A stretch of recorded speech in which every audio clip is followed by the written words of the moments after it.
இப்போ house alteration சம்மந்தப்பட்ட பதிவுகள் தான் 2 பகுதியாக நம்ம போட்டுட்ருக்குறோம். இதுக்கு முன்னாடி பார்ட் 1 பார்த்தோம். அதில் சில விஷயங்கள்லாம் சொல்ல முடியாது, ரொம்ப பெருசாக போயிட்டுன்றதுக்காக பகுதி 2ஆக கொஞ்சம் புரியும்படியாக அடுத்த கட்ட சில விஷயங்கள் நான் சொல்ல போகிறேன். அதாவது இப்போ நீங்கள் வீடு என்பது ஆல்ட்ரேஷன் பண்ண போறீங்க, பழைய வீடாக இருக்குது, இடம் என்பது பத்தலை, பக்கத்தில் இடம் வாங்கி பண்ண போறீங்க, இல்லை வீட்டுக்குள்ளே சில கரெக்ஷன்லாம் பண்ண போறீங்க, கிச்சன் கொஞ்சம் பெருசாக போட போறீங்க, இல்லை சின்ன படிக்கட்டை மாற்றி அமைக்க போறீங்க. இது போல விஷயங்கள் பண்ணும்போது கண்டிப்பாக வாஸ்து என்பது பார்த்துட்டு தான் பண்ணணும். சின்ன விஷயம் நினைப்பீங்க, அது பெரிய விதமான இம்பாக்ட் ஏற்படுத்தும். சில பேர் சொல்லி நீங்க கேள்விப்பட்டிருக்கலாம், இதான் பகுதி 1லையும் சொல்லியிருந்தேன், சின்ன காம்பவுண்ட் வேலை தான் இடிச்சேன் சார், உள்ள சின்ன கரெக்ஷன் தான் பண்ணேன், உடனே வேலை போயிடுச்சு, இல்லை உடல்நல சம்மந்தப்பட்ட பிரச்சனை கொடுத்துருச்சு, ஏதோ அடிபட்டுருச்சு, ஏதோ ஒரு காரணம், ஒரு விஷயம் சொல்லுவாங்க. அது 100க்கு 100% உண்மை. ஏன்னா அது போல சின்ன மாற்றம் பண்ணும்போது அது தவறான மாற்றமாக இருக்கும் பட்சத்தில் இந்த ஹவுஸ் ஆல்ட்ரேஷனை பொறுத்தவரை 2 விதமான சேஞ்சஸ் ஏற்படுத்தும். புதிய விதமான இருக்கக்கூடிய பிரச்சனையும் தீர்வளிக்கலாம், இல்ல புதிய விதமான தோஷத்தையும் ஏற்படுத்தலாம். அதனால ரொம்ப கவனமா என்பது பண்ணுங்க. இப்ப இந்த இடத்துல இப்ப வடக்கு பார்த்த வீடு, இந்த வடக்கு பார்த்த வீட்டுக்கு வடமேற்கு வாயு மூலையில செப்டி டேங்க் என்பது போட்டிருக்கீங்க. நல்லா போயிட்டு இருக்கக்கூடிய லைஃப் இருந்தது. சில நேரங்கள்ல பாத்தீங்கன்னா இது போல சின்ன தவறுகள் பண்ணும்போதுதான் மிகப்பெரிய பிரச்சனைகளை கொடுக்குது. காரணம் இது வரைக்கும் ஓகே தான். ஆனா சப்போஸ் இந்த இடத்துல இடம் வருது, சேர்த்து கட்ட போறேன்னு வச்சுங்க, சப்போஸ் இந்த இடத்துல இடம் இருக்குது, நீங்க என்ன பண்ணுவாங்க, சில பேர் இந்த இடத்த அப்படியே கொஞ்சம் வீட்டை சேர்த்து இப்படி கட்டுவாங்க. வாயு மூலையில் இருந்த இந்த செப்டி டேங்கு வடக்கு மத்திய பாகத்தில் வந்துவிடும். நார்த் வெஸ்ட்ல தான் இருந்திருக்கும். இது வரைக்கும் நார்த் வெஸ்ட் பகுதியில் இருந்திருக்கும், அது நார்த் சென்டரா மாறிடும். வாயு மூலையில் இருந்தால் சிறப்பு செப்டி டேங்க் பொறுத்தவரையில். ஆனா இது நீங்க இது போல எக்ஸ்டெண்ட் பண்ணியிருந்ததுனால வடக்கு மத்திய பாகம் ஃபினான்ஷியலா பிரச்சனைகள் கொடுத்துரும். ஏன்னா இது குபேர பகுதியில, அப்ப குபேர பகுதியில பாத்தீங்கன்னா செப்டி டேங்க் சம்பந்தப்பட்ட விஷயங்கள் வந்துருச்சுன்னா பொருளாதார ரீதியாக அடி விடும். ஒரு தன சம்பத்து என்பது வராது. ஒரு தனலட்சுமி அந்த வீட்டை குடிக்கொள்ள முடியாத சூழல் வந்து கொடுத்துரும். ஏன்னா இந்த பகுதி தான் தனம் சார்ந்த விஷயங்கள், குபேரன் சம்பந்தப்பட்ட விஷயங்கள். இந்த இடத்துல அழுக்காக இருக்கக்கூடிய செப்டி டேங்க் போட்டு இந்த இடத்துல நீங்க ஸ்டோர் பண்ற மாதிரி அந்த டேங்க் அமைச்சிட்டீங்கன்னா அப்ப கண்டிப்பாக தனம் கையில் தங்காமல் போட்டுக்கிற வாய்ப்புகள் வந்துடும். எல்லாமே அசுப செலவா போகும், வரவுக்கு மீறி செலவுகள் ஏற்படுறது, இந்த விஷயங்கள் எல்லாமே கொடுத்துரும். அப்ப செப்டி டேங்க் சம்பந்தப்பட்ட விஷயம் ரொம்ப கவனமாக இருக்க வேண்டியது அவசியம், புரிஞ்சுக்கணும். அடுத்து பாத்தீங்கன்னா படிக்கட்டு. இதே போல படிக்கட்டும் பார்த்துக்கிற மாதிரி இருக்கும். அதே போல வடக்கு பார்த்த ஒரு வீடு, நார்த்து இந்த பக்கம் ஈஸ்ட் வரும், கிழக்கு இங்க தெற்கு, இங்க மேற்கு இருக்குன்னு வச்சுங்க. இப்ப இந்த வடக்கு பார்த்த வீட்டிற்கு இந்த பகுதியில தான் ஒரு படி வருது, ஒரு மேலே ஏறுற மாதிரி வருதுன்னு வச்சுங்களேன். இது சேர்த்து அப்படியே கொஞ்சம் பால்கனி மாதிரி ஃபார்ம் பண்ணி வச்சிருக்கீங்க, ஏதோ வச்சிருக்காங்க, சேர்த்து கட்டியிருக்காங்க. இந்த பகுதி கட்டாவில் இந்த இடத்துல நல்லா இருக்கு, ஓகே, ஒன்றும் பிரச்சனை இல்லை. ஆனால் இந்த இடத்துல மறுபடியும் நான் எக்ஸ்டெண்ட் பண்ணி இங்கே இடம் இருக்கு, நான் சேர்த்து பண்ண போறேன், இந்த வீட்டுக்கும் ஒரே படி கட்டா ஃபார்ம் பண்ணி 2 பேரும் ஒரே நபர்கள் தான், இடம் இல்லைன்றதுக்காக சேர்த்து இன்னொரு பகுதியை சேர்த்து கட்டி பண்ணியிருக்காங்க. இந்த பகுதி படிக்கட்டு போகுது. ஆல்ரெடி இதுக்கு முன்னாடி போனதுன்றது வாயு மூலை மேற்குல படிக்கட்டு போகுது, எந்த பிரச்சனையும் இல்லை. ஆனா இந்த பக்கம் இடம் இருக்குன்றதுக்காக சேர்த்து அட்டாச் பண்ணி கட்டிட்டீங்கன்னா இந்த வாயு மூலையில் இருக்கக்கூடிய படிக்கட்டு வடக்கு மத்திய பாகத்தில் என்பது விடும். வடக்கு மத்திய பாகத்தில் வெயிட் என்பது ஏறக்கூடாது.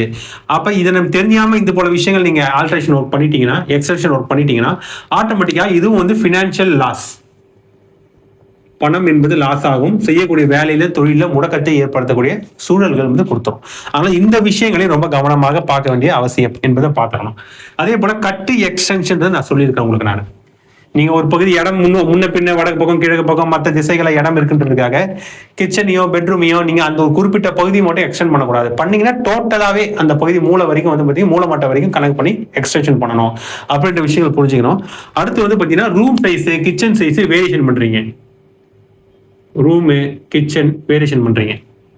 இப்படி இருக்க ஒரு அமைப்பு, இங்க நார்த்து சவுத்து ஈஸ்ட் வெஸ்ட் இந்த பகுதி கிச்சன் இருக்குது, இந்த மூளை மட்டும் இப்படியோ இல்லை இந்த பகுதி எக்ஸ்டென்ஷன் பண்ணாலும் இதுவும் தவறுன்னு சொல்லிட்டேன். இல்லை நீங்க இந்த பகுதி பண்ணாம இந்த வீட்டுக்குள்ளே எக்ஸ்டென்ஷன் பண்றீங்க. இப்போ ஆல்ரெடி பாத்தீங்கன்னா 6க்கு 8 இருக்குன்னு வச்சிங்களா. இது சப்போஸ் நீ எக்ஸ்டென்ஷன் பண்ணும்போது என்ன ஏற்படுதுன்னா 9க்கு 8, இல்லை சப்போஸ் வேற ஏதாவது இரகுலரான சைஸு 8க்கு 12, 13 இது போல இரகுலரான சைஸ் மனைவி சாஸ்திரத்துல வராத அமைப்புல வந்துருச்சுனாலும் பிரச்சனைகள் கொடுக்கும். இது கிச்சனுக்கு மட்டும் இல்லை, ஒவ்வொரு இடத்துக்கும் நீங்க பெட்ரூம் இன்க்ரீஸ் பண்ண போறேன், கிச்சனை பெருசு பண்ண போறேன் பண்ணும்போது மனைவி சாஸ்திரங்கள் அதன் ரீதியா ப்ராப்ளம் தரத்துக்கான வாய்ப்புகள் உண்டு. அப்ப இதுவும் ப்ராப்பரான கன்சல்டேஷன் கொடுத்து ஒரு விஷயத்தை பண்ணணும். அடுத்து பாத்தீங்கன்னா பிரம்மஸ்தானம். சில நேரங்கள்ல நீங்க இது போல எக்ஸ்டென்ஷன் பண்றதுனால பிரம்மஸ்தானம் பாதிப்புகள் என்பது ஏற்பட்டுரும். இப்படி ஒரு வீடு இருக்குன்னு வச்சுங்களேன், திசைகள்லாம் போடலை, அது பொதுவாக புரிஞ்சுங்க. சப்போஸ் இதுக்கு பக்கத்துல நீங்க இன்னொரு இடம் வாங்கி சேர்த்து நீ கட்டிட்டீங்கனாலும், இப்போ நீங்க பிரம்மஸ்தானம் போடும்போது இந்த இடத்துல செவுரு இருக்குன்னு வச்சுங்க. ஆக்சுவலா பக்கத்துல நீங்க சேர்த்து கட்டிட்டீங்க, இந்த பிரம்மஸ்தானத்துல வால் என்பது வந்துடும். அப்ப ஆட்டோமேட்டிக்கா இதுவும் வந்து பாத்தீங்கன்னா உயிர் ஆபாயங்களை ஏற்படுத்தும். பிரம்மஸ்தானத்துல வந்து பாத்தீங்கன்னா செவுரோ பில்லரோ வேற ஏதாவது விஷயங்களோ அங்க வந்துருச்சுன்னா நீங்க எக்ஸ்டென்ஷன் பண்றதுனால பிரச்சனைகள் கண்டிப்பாக கொடுக்கும். கண்டிப்பா வந்து பிரம்மஸ்தானம் பாதிப்புனா உயிர் அபாயங்களை தான் ஏற்படுத்தும், மரணத்தை கொடுக்கும், அடுத்தடுத்து மரணத்தை ஏற்படுத்தக்கூடிய வாய்ப்புகள் என்பது உண்டு. ஆனா இந்த விஷயங்களை கவனமாக இருக்கணும். இல்ல வீட்லயே நீங்க வந்து எக்ஸ்டென்ஷன் பண்ணும்போது பிரம்மஸ்தானத்துல உட்காந்துருச்சு, வீட்டு இதான் ஒரு வீட்டு அமைப்பு இருக்கு, ஆல்ரெடி ஏதாவது செட்டப் இருக்கு. இந்த பகுதி நார்த்து, சவுத்து, ஈஸ்ட்டு, வெஸ்ட்டு, இந்த இடத்துல படிக்கட்டு, இந்த பக்கம் ஒரு ரூமு, இங்க ஒரு ரூம் இருக்கு, இந்த இடத்துல ஒரு கிச்சன் இருக்குது, இங்க ஆள் இருக்கு, இங்க வராண்டா இருக்குன்னு வச்சுங்களேன். நீங்க இந்த பகுதி ரூமையும் ஏதாவது நீங்க எக்ஸ்டெண்ட் பண்ண போறீங்க, நான் சேர்த்து பண்ண போறேன், அதனால சேர்த்து இப்படி பண்ண போறேன், ரூம் வந்து பெருசு பண்ண போறேன், டாய்லெட் பாத்ரூமுக்காக பண்ண போறீங்க. அப்போ ஆட்டோமேட்டிக்கா வந்து பாத்தீங்கன்னா ஏதோ ஒரு வகையில வந்து இந்த இடத்துல வந்து ஏதோ ஒரு பாதிப்புகள் ஏற்பட்டுச்சுன்னு வச்சுங்களேன். இப்போ நீங்க எக்ஸ்டென்ஷன் பண்ணும்போது நான் போடல, இது நான் ரஃபா போடுறதுக்கா தெரியல. சில டைம் எக்ஸ்டென்ஷன் பண்ணும்போது இந்த பிரம்மஸ்தானத்துல போய் ஏதோ செவுரோ இல்லை பில்லோரோ சில நேரத்தில் வந்துடும் இந்த இடத்துல, சரிங்களா? அப்படி வரும்போது ஆட்டோமேட்டிக்கா திடீர் உடல்நல கோளாறுகள், விபத்துகள் ஏற்படக்கூடிய சூழல் என்பது கொடுத்துரும். அதனால இந்த விஷயங்களை ரொம்ப கவனமாக பார்த்துக்க வேண்டியது அவசியம்ன்றதை புரிஞ்சுக்கணும். அதே போல ஃபைனலா இன்னொரு முக்கியமான விஷயம் என்பது drainage line. Drainage line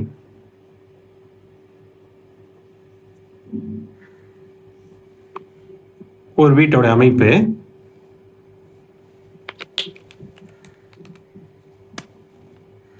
north, south, east, west. Kitchen இங்க இருக்குது, டாய்லெட் பாத்ரூம் தெற்கு மத்தியத்தில் இருக்கு, இல்லை மேற்கு மத்திய டாய்லெட் பாத்ரூம் இருக்குது. இதுக்கான ஸ்டோரேஜ் எல்லாமே இப்படி தானே கொண்டு போவீங்க, இப்படி கொண்டு போய் வெளியில இறக்குவீங்க. இங்கே கிச்சனுடைய ஸ்டோரேஜ் எல்லாமே இப்படி கொண்டு போய் இங்கே இறக்கலாம், நார்த்ல இறக்கலாம், நார்த் ஈஸ்ட்ல இறக்கலாம், வெளில கொண்டு போகலாம். இங்கதான் வந்து வாய்க்கால் இருக்குன்னு வச்சுங்களேன். இது ஓகே தான். ஆனா சப்போஸ் நீங்க வீட்டை வந்து எக்ஸ்டென்ஷன் பண்ண போறீங்க அப்படின்றதுக்காக ஆட்டோமேட்டிக்கா இப்படி பெருசாக்கிட்டீங்கன்னு வச்சுங்க, இல்ல இந்த பகுதி பெருசாக்கிட்டீங்க, இப்ப இந்த பகுதி வந்து பாத்தீங்கன்னா ஆட்டோமேட்டிக்கா வடக்கு மத்திய பாகத்துல வந்துடும். ஒட்டுமொத்த அமைப்புகள் வடக்கு மத்திய பாகத்துல வந்துடும். அப்ப ஆட்டோமேட்டிக் பக்கம் ட்ரைனேஜ் போகக்கூடாது. அதே போல இந்த பகுதியை எக்ஸ்டெண்ட் பண்ணிட்டீங்கன்னா, இடம் வாங்கி வீடு சேர்த்து கட்டிட்டீங்கன்னா இந்த பகுதி வந்து பிரம்மஸ்தான பகுதியில வந்துடும்.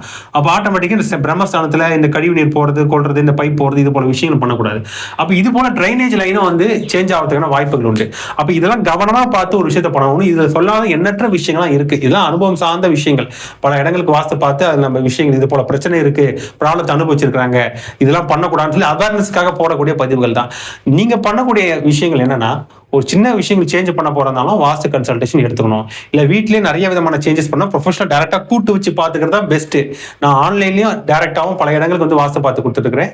வீட்டுக்கு மட்டும் இல்ல இண்டஸ்ட்ரியல் வாஸ்து சார்ந்த விஷயங்கள் தேவைப்படுது, தொழிற்சாலைக்கான வாஸ்து தேவைப்படுது, இல்ல அலுவலக வாஸ்து தேவைப்படுது, எதுவாக இருந்தாலும் என்ன தொடர்பு கொண்டு பேசலாம். என்னோட கான்டாக்ட் நம்பர், வாட்ஸ்அப் நம்பர் சேனல்லையும் டிஸ்கிரிப்ஷன் கொடுத்துருக்கேன். மீண்டும் பல நல்ல தகவலுடன் உங்களை அடுத்த பதிவில் சந்திக்கும் வரை உங்களிடம் விடைபெறுவது உங்களின் ஆஸ்ட்ரோ பரத் கண்ணன். நன்றி, வணக்கம்.